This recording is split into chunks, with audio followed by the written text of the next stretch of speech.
Good evening. Tonight we're reading Emma by Jane Austen. Chapter 6.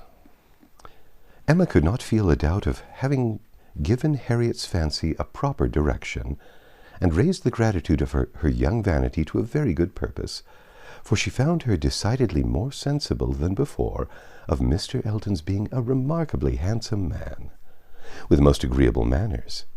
And as she had no hesitation in following up the assurance of his admiration by agreeable hints, she was soon pretty confident of creating as much liking on Harriet's side as there could be any occasion for. She was quite convinced of Mr. Elton's being in the fairest way of falling in love, if not in love already. She had no scruple with regard to him. He talked of Harriet and praised her so warmly that she could not suppose anything wanting which a little time would not add. His perception of the striking improvement of Harriet's manner since her introduction at Hartfield was not one of the least agreeable proofs of his growing attachment. "You have given Miss Smith all that she required," said he. "You have made her graceful and easy. She was a beautiful creature when she came to you, but, in my opinion, the attractions you have added are infinitely superior to what she received from nature. I'm glad you think I've been useful to her, but Harriet only wanted drawing out and receiving a few, very few hints. She had all the natural grace of sweetness of temper and artlessness in herself. I have done very little." "If it were admissible to contradict a lady," said the gallant Mr. Elton, "I have perhaps given her a little more decision of character, have taught her to think on points which had not fallen in her way before." "Exactly so. That is what principally strikes me. So much superadded decision of character. Skilful has been the hand." "Great has been the pleasure, I am sure. I never met with a disposition more truly amiable." "I have no doubt of it." And it was spoken with such a sort of sighing animation, which had a vast deal of the lover. She was not less pleased, another day, with the manner in which he seconded a sudden wish of hers, to have Harriet's picture. "Did you ever have your likeness taken, Harriet?" said she. "Did you ever sit for your picture?" Harriet was on the point of leaving the room and only stopped to say, with a very interested naivete, "Oh dear, no, never." No sooner was she out of sight than Emma exclaimed, "What an exquisite possession a good picture of her would be! I would give any money for it. I almost long to attempt her likeness myself. You do not know it, I dare say, but 2 or 3 years ago I had a great passion for taking likenesses, and attempted several of my friends, and was thought to have a tolerable eye in general. But, from one cause or another, I gave it up in disgust. But really, I could almost venture if Harriet would sit for me. It would be such a delight to have her picture." "Let me entreat you," cried Mr. Elton. "It would indeed be a delight. Let me entreat you, Miss Woodhouse, to exercise so charming a talent in favor of your friend. I know what your drawings are. How could you suppose me ignorant? Is not this room rich in specimens of your landscapes and flowers? And has not Mrs. Weston some inimitable figure pieces in her drawing-room at Randall's?" "Yes, good man," thought Emma. "But what has all this to do with taking likenesses? You know nothing of drawings. Don't pretend to be in raptures about mine. Keep your raptures for Harriet's face." "Well, if you give me such kind encouragement, Mr. Elton, I believe I shall try what I can do. Harriet's features are very delicate, which makes a likeness difficult, and yet there is a peculiarity in the shape of the eye and the line about the mouth which one ought to catch." "Exactly so.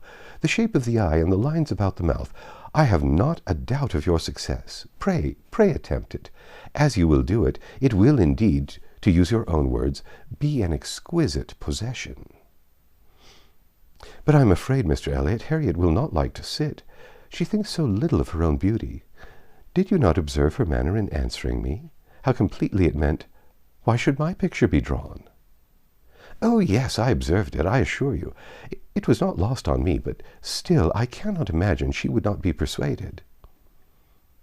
Harriet was soon back again, and the proposal almost immediately made, and she had no scruples which could stand many minutes against the earnest pressing of both the others.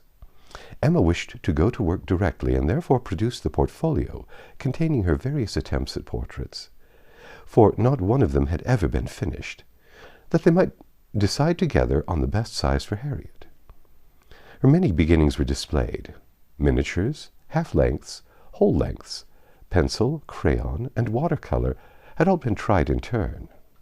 She had always wanted to do everything, and had made more progress, both in drawing and music, than many might have done with so little labor as she would ever submit to. She played and sang and drew in almost every style, but steadiness had always been wanting, and in nothing had she approached the degree of excellence which she would have been glad to command, and ought not to have failed of. She was not much deceived as to her own skill, either as an artist or a musician, but she was not willing to have others deceived, or sorry to know her reputation for accomplishment often higher than it deserved. There was merit in every drawing. In the least finished, perhaps the most. Her style was spirited, but had there been much less, or had there been 10 times more, the delight and admiration of her two companions would have been the same. They were both in ecstasies. A likeness pleases everybody, and Miss Woodhouse's performances must be capital.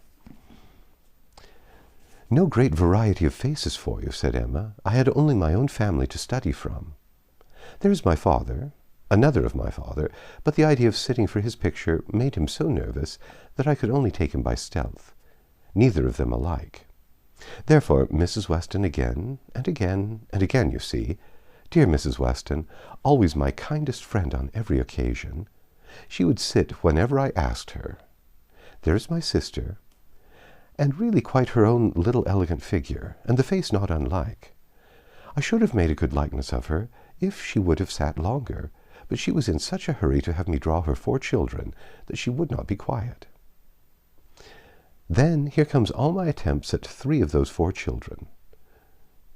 There they are, Henry and John and Bella, from one end of the sheet to the other, and any one of them might do for any one of the rest. She was so eager to have them drawn that I could not refuse, but there is no making children of 3 or 4 years old stand still, you know, nor can it be very easy to take any likeness of them, beyond the hair and complexion, unless they are coarser featured than any mamma's children ever were. Here is my sketch of the 4th, who was a baby. I took him as he was sleeping on the sofa, and it is as strong likeness of his cockade as you could wish to see. He had nestled down his head most conveniently. That's very like. I am rather proud of little George. The corner of the sofa is very good. Then here is my last, unclosing a pretty sketch of a gentleman in small size, whole length. My last and best, my brother, Mr. John Knightley. This did not want much of being finished, when I put it away in a pet and vowed I would never take another likeness. I could not help being provoked, for after all my pains, and when I had really made a very good likeness of it, Mrs. Weston and I were quite agreeable in thinking it very like, only too handsome, too flattering. But that was a fault on the right side. After all this came poor dear Isabella's cold approbation of, "Yes, it is a little like, but to be sure it did not do him justice." We had a great deal of trouble in persuading him to sit at all. It was made a great favor of, and altogether was more than I could bear, and so I never would finish it, to have it apologized over as an unfavorable likeness to every morning visitor in Brunswick Square, and as I said, I did then forswear ever drawing anybody again. But for Harriet's sake, or rather for my own, as there are now no husbands and wives in the case at present, I will break my resolution now.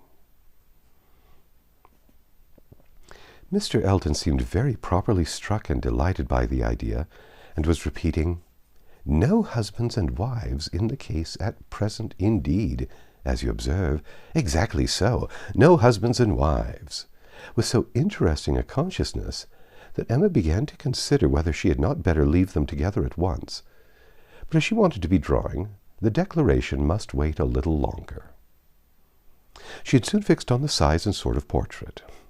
It was to be a whole length in water-colours, like Mr. John Knightley's, and was destined, if she could please herself, to hold a very honourable station over the mantelpiece. The sitting began, and Harriet, smiling and blushing, and afraid of not keeping her attitude and countenance, presented a very sweet mixture of youthful expression to the steady eye of the artist. But there was no doing anything, with Mr. Elton fidgeting behind her and watching every touch. She gave him credit for stationing himself where he might gaze and gaze again, without offence, but was really obliged to put an end to it and request him to place himself elsewhere. It then occurred to her to employ him in reading. If he would be so good as to read to them, it would be a kindness indeed. It would amuse away the difficulties on her part, and lessen the irksomeness of Miss Smith's. Mr. Elton was only too happy. Harriet listened, and Emma drew in peace. She must allow him to be still frequently coming to look. Anything less would certainly have been too little in a lover, and he was already at the smallest intermission of the pencil to jump up and see the progress and be charmed. There was no being displeased with such an encourager, for his admiration made him discern a likeness almost before it was possible. She could not respect his eye, but his love and his complaisance were unexceptionable. The sitting was altogether very satisfactory. She was quite enough pleased with the first day's sketch to wish to go on. There was no want of likeness. She had been fortunate in the attitude, and as she meant to throw in a little improvement to the figure, to give a little more height and considerably more elegance, she had great confidence of its being in every way a pretty drawing at last, and of its fulfilling its destined place with credit to them both, a standing memorial of the beauty of the one, the skill of the other, and the friendship of both, with as many other agreeable associations as Mr. Elton's very promising attachment was likely to add.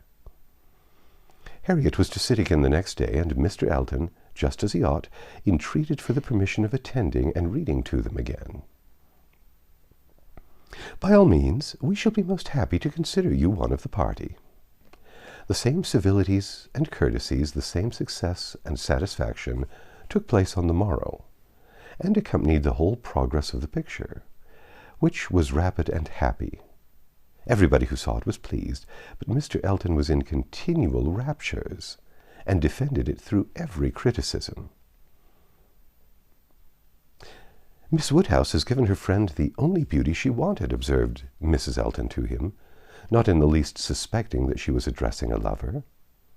"The expression of the eye is most correct, but Miss Smith has not those eyebrows and eyelashes. It is the fault of her face that she has them not." "Do you think so?" replied he. "I cannot agree with you. It appears to me a most perfect resemblance in every feature. I never saw such a likeness in my life. We must allow for the effect of shade, you know." "You have made her too tall, Emma," said Mr. Knightley. Emma knew that she had, but would not own it, and Mr. Elton warmly added, "Oh no, certainly not too tall, not in the least too tall. Consider, she is sitting down, which naturally presents a different, which in short gives exactly the idea. And the proportions must be preserved, you know. Proportions, foreshortening. Oh no, it gives one exactly the idea of such a height as Miss Smith's, exactly so indeed." "It is very pretty," said Mr. Woodhouse. "So prettily done, just as your drawings always are, my dear. I do not know anybody who draws so well as you do. The only thing I do not thoroughly like is that she seems to be sitting out of doors, with only a little shawl over her shoulders, and it makes one think she must catch cold." "But, my dear papa, it is supposed to be summer, a warm day in summer. Look at the tree." "But it is never safe to be out of doors, my dear." "You, sir, may say anything," cried Mr. Elton, "but I must confess that I regard it as the most happy thought, the placing Miss Smith out of doors, and the tree is touched with such inimitable spirit. Any other situation would have been much less in character. The naivety of Miss Smith's manners, And altogether, oh, it is most admirable. I cannot keep my eyes from it. I never saw such a likeness. The next thing wanted was to get the picture framed, and here were a few difficulties. It must be done directly. It must be done in London. The order must go through the hands of some intelligent person whose taste could be depended on. And Isabel, the usual doer of all commissions, must not be applied to, because it was December, and Mr. Woodhouse could not bear the idea of her stirring out of her house in the fogs of December. But no sooner was the distress known to Mr. Elton than it was removed. His gallantry was always on the alert. Might he be trusted with the commission? What infinite pleasure should he have in executing it? He could ride to London at any time. It was impossible to say how much he should be gratified by being employed on such an errand. He was too good. She could not endure the thought. She would not give him such a troublesome office for the world. Brought on the desired repetition of entreaties and assurances, and a very few minutes settled the business. Mr. Elton was to take the drawing to London, choose the frame, and give the directions, and Emma thought she could so pack it as to ensure its safety without much incommoding him, while he seemed mostly fearful of not being incommoded enough. "What a precious deposit," said he, with a tender sigh as he received it. "This man is almost too gallant to be in love," thought Emma. "I should say so, but that I suppose there may be 100 different ways of being in love. He is an excellent young man, and will suit Harriet exactly. It will be an exactly so, as he says himself. But he does sigh and languish, and study for compliments rather more than I could endure as a principal. I come in for a pretty good share as the second, but it is his gratitude on Harriet's account." That's the end of Chapter 6. Come back tomorrow and we'll read Chapter 7.